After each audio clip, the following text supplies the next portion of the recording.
Assalamualaikum warahmatullahi wabarakatuh. Perkenalkan, nama saya Alinda dengan NIM 202401039. Saya adalah mahasiswi dari program studi Agribisnis semester 2 yang saat ini sedang menempuh mata kuliah pendidikan Pancasila. Nah, pada video kali ini saya akan membahas tentang 5 fenomena permasalahan bangsa. Baik, di sini saya akan menjelaskan fenomena permasalahan bangsa. Yang pertama yaitu korupsi.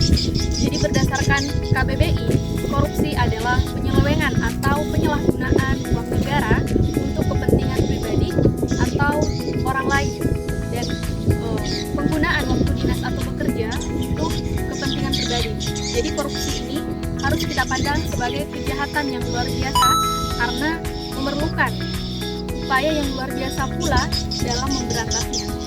Nah, selain itu, adapun penyebab dari korupsi yaitu lemahnya integritas. Nah, berdasarkan KBBI, integritas adalah mutu, sifat, keadaan yang menunjukkan kesatuan yang utuh. Jadi pada tahun 2024, skor CPI Indonesia meningkat sebesar 3 poin, yakni dari 34 menjadi 37. Nah, hal ini diikuti juga dengan kenaikan peringkat Indonesia dari peringkat 115 di tahun 2023 menjadi 99 dari total 180 negara yang disurvei. Jadi skor CPI ini menggunakan skala 0 hingga 100, di mana semakin tinggi skor CPI suatu negara, maka dipersepsikan negara tersebut bersih dari korupsi. Jadi meskipun skor CPI Indonesia ini 37, namun masih menempatkan Indonesia dengan tingkat korupsi terburuk. Dan jika dibandingkan dengan 10 negara ASEAN lainnya, Indonesia berada di peringkat kelima. Selanjutnya yang kedua yaitu kesenjangan sosial. Berdasarkan KBBI, kesenjangan berasal dari kata senjang, yang berarti tidak simetris, berlainan sekali, atau tidak sama antara bagian yang kiri dan yang kanan.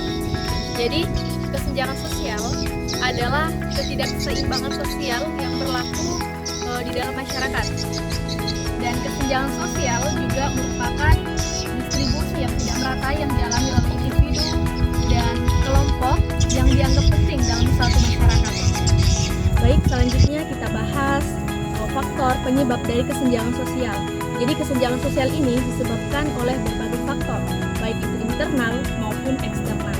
Nah, faktor internalnya yaitu perbedaan SDM atau sumber daya manusia, kondisi demografis, dan kondisi kesehatan.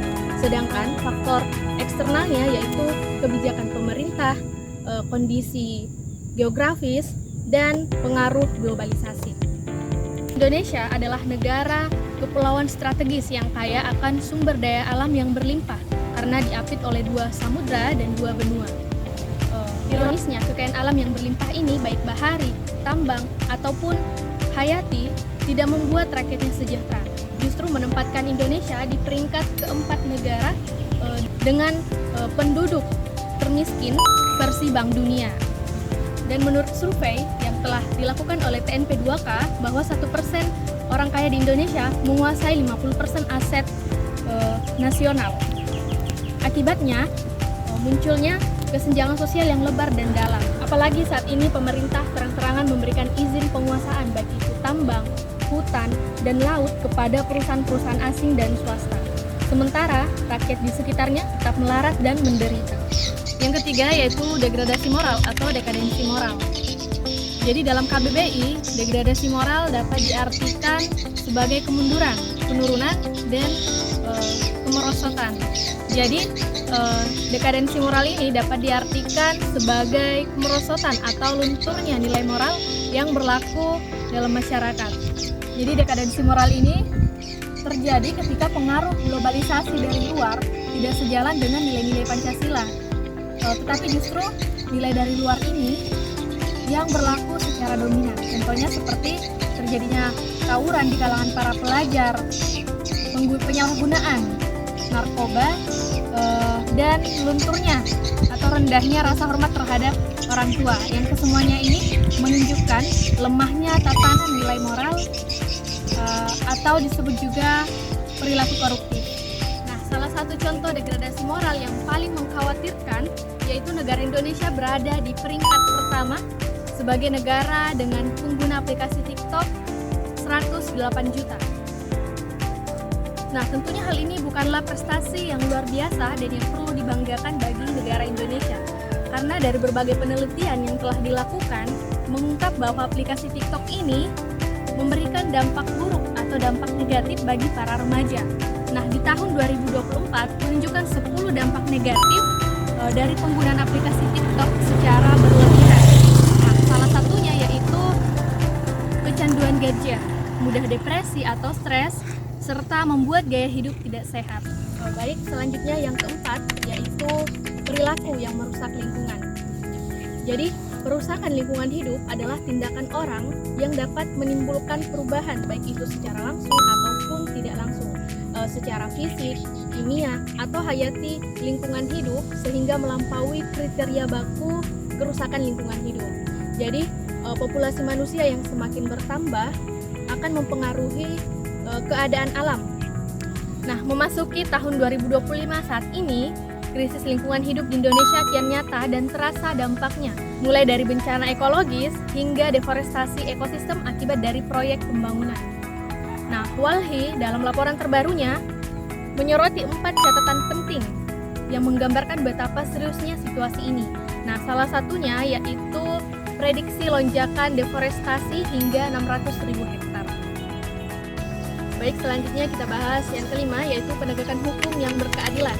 Jadi penegakan hukum merupakan rangkaian proses untuk menjabarkan nilai, cita, dan ide yang cukup abstrak untuk mencapai tujuan yang sangat konkret. Nah, tujuan dari hukum yaitu untuk memuat nilai-nilai seperti kebenaran dan keadilan.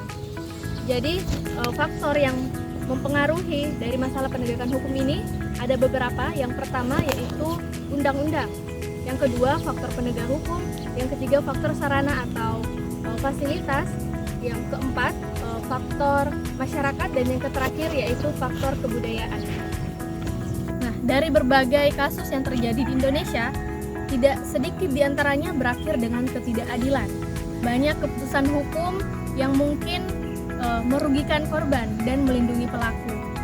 Sistem peradilan yang tidak tegas dan masih dipengaruhi oleh kepentingan pihak tertentu membuat masalah ini terus terulang, sehingga rakyat kehilangan haknya untuk mendapatkan perlindungan dan kesejahteraan.